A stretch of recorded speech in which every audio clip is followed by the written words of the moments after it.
Chers frères et sœurs, bonjour et merci d'être là pour partager ce petit moment de méditation. Nous avons tous besoin d'amour. Nous avons tous besoin de tendresse.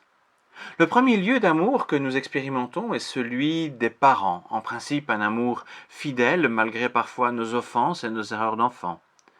Cette fidélité dans l'amour permet à l'enfant d'être rassuré, de se relever, d'apprendre, de s'épanouir et de recommencer dans la paix avec ses parents. Plus tard, la plupart expérimentent aussi l'amour du conjoint, un amour lui aussi capable de passer au-dessus des défauts et des erreurs. On s'y sent bien, valorisé et en sécurité. Alors, il existe bien des exemples de relations d'amour, mais la relation la plus intense restera celle avec Dieu. Un amour qui dépasse tout ce que l'on peut imaginer. Dans la Bible, les 10 premiers versets du chapitre 54 du livre d'Ésaïe font partie des plus belles déclarations d'amour de Dieu à son peuple. Pour donner plus d'intensité et une meilleure compréhension, Dieu se compare là à l'époux. Jérusalem est comparée à l'épouse. Et l'apothéose de cette déclaration d'amour dans l'extrait cité se trouve au verset 10. Avec ce verset que je vous lis, « Même si les collines venaient à s'ébranler, même si les montagnes venaient à changer de place, l'amour que j'ai pour toi, dit le Seigneur, ne changera jamais. Et mon alliance de paix avec toi restera inébranlable. C'est moi le Seigneur qui te le dis, moi qui te garde ma tendresse. » Rien, absolument rien ne peut altérer l'amour de Dieu. Rien ne peut le dissoudre, rien ne peut l'amoindrir. La fidélité de l'amour de Dieu traverse toutes les épreuves, aussi difficiles soient-elles, de sorte que nous trouvions toujours un lieu pour nous sentir rassurés, valorisés, choyés même, et en paix. Pourtant, le contexte de cette déclaration d'amour est pour le moins surprenant. Il renforce d'ailleurs l'idée de l'amour inconditionnel de Dieu pour les siens. Vous allez le voir, en regardant brièvement ce contexte. Qui dit époux, dit union, alliance. Par une alliance forte, avec des engagements importants des deux partenaires, Dieu s'était uni à son peuple élu, Israël, illustré par la ville de Jérusalem, sa capitale.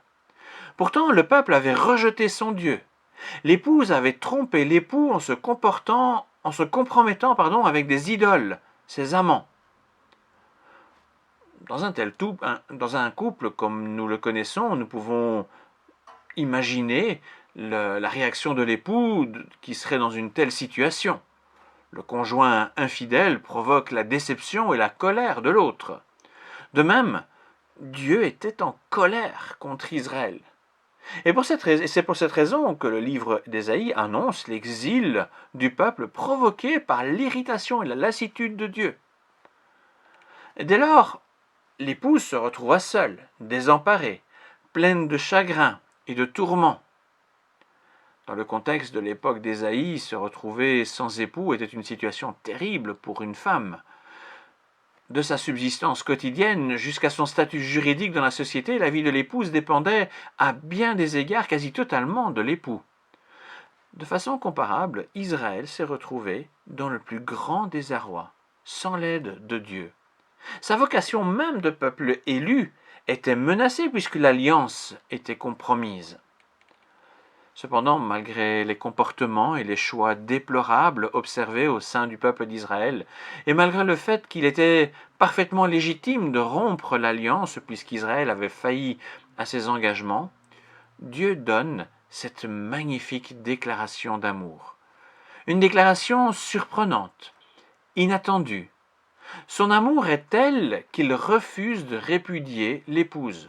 Il refuse d'abandonner son peuple à son triste sort. Même s'il a eu une infidélité à son égard, son amour pour son peuple est si parfait qu'il refuse de renier ses propres engagements.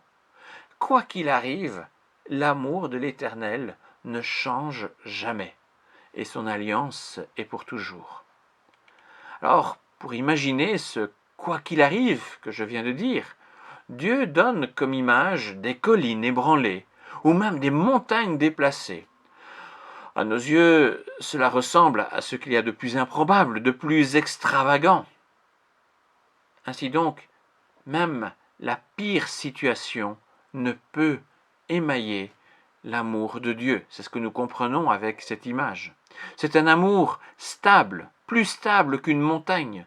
C'est pourquoi, malgré les infidélités honteuses d'Israël, le Seigneur déclare toujours sa flamme d'amour, avec une passion vigoureuse et pleine de tendresse pour l'épouse, pour son peuple. L'ensemble de la Bible nous parle de l'amour de Dieu, mais rarement avec une telle intensité. Nous avons tous besoin de réentendre la profondeur de l'amour de Dieu à notre égard, un amour qui dépasse les barrières du temps et des circonstances. Cette déclaration d'amour de Dieu nous rappelle que même si nous avons peut-être provoqué sa réprobation par un comportement inapproprié, le Seigneur ne veut pas renier le lien qui nous unit à lui. Il n'enlève pas notre raison de vivre, notre vocation dans l'alliance dans laquelle nous sommes impliqués. Par ailleurs, il n'existe aucune situation où un retour vers Dieu est impossible. Que notre désobéissance soit petite ou que nos révoltes soient aussi grandes qu'une montagne, l'amour de Dieu ne change pas. Jamais notre Seigneur ne nous rejette loin de lui. Il est toujours prêt à pardonner et à nous donner l'amour dont nous avons tellement besoin pour être en paix. Il continue à nous traiter avec tendresse. Notre fidélité est fragile, mais la fidélité de Dieu est inébranlable, et c'est elle qui permet de ne pas rompre le lien et nous permettre de revenir à nos premiers amours, à une communion intense et féconde avec notre Dieu. Nous éprouvons parfois de la honte devant Dieu. Il arrive que nous n'osions plus nous approcher de lui à cause de notre attitude. On s'éloigne du Seigneur car on craint parfois la lumière de sa vérité. Pourtant, la vérité première, c'est que son amour est inaltérable. Un amour qui accueille toute âme repentie. Un amour qui relève, un amour qui rassure. Un amour qui restaure l'estime de soi. Car l'amour de Dieu restaure notre identité d'enfant de Dieu selon son alliance. Alors que chacun puisse trouver la paix dans l'amour inébranlable de notre Seigneur, et que chacun soit aussi assuré de la tendresse que Dieu veut donner chaque jour. Merci pour votre écoute, et à bientôt pour un prochain rendez-vous.